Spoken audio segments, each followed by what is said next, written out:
Doctor అయితే విక్కీ వాళ్ళతో ఇలా చెప్తూ ఉంటుంది, మేము ఎంత ట్రై చేసినా తను కోలుకోవడం లేదు.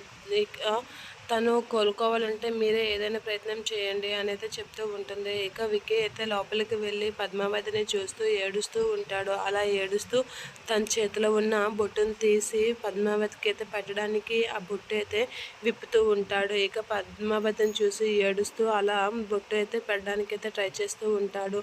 అలా బొట్టు పెట్టి పద్మావతిని చూస్తూ ఏడుస్తూ ఉంటాడు. ఏంటి పద్మావతి అని చెప్పి అయితే ఏడుస్తూ ఉంటాడు. ఇక పద్మావతిని చూసి విక్కీ ఏడుస్తూ ఉంటే ఇక వాళ్ళ అమ్మ వాళ్ళైతే బయట నుంచి చూసి చాలా బాధపడుతూ ఉంటారు. ఎందుకు పద్మావతికి ఇన్ని కష్టాలు వస్తున్నాయి అని చెప్పి వాళ్ళ అమ్మ కూడా ఏడుస్తూ ఉంటుంది. నా కూతురు ఎలా మేల్కుంటుందో ఏంటో అని అయితే అలా ఏడుస్తూ ఉంటుంది. ఇక ఆర్య అను వాళ్ళు కూడా బాధపడుతూ ఉంటారు.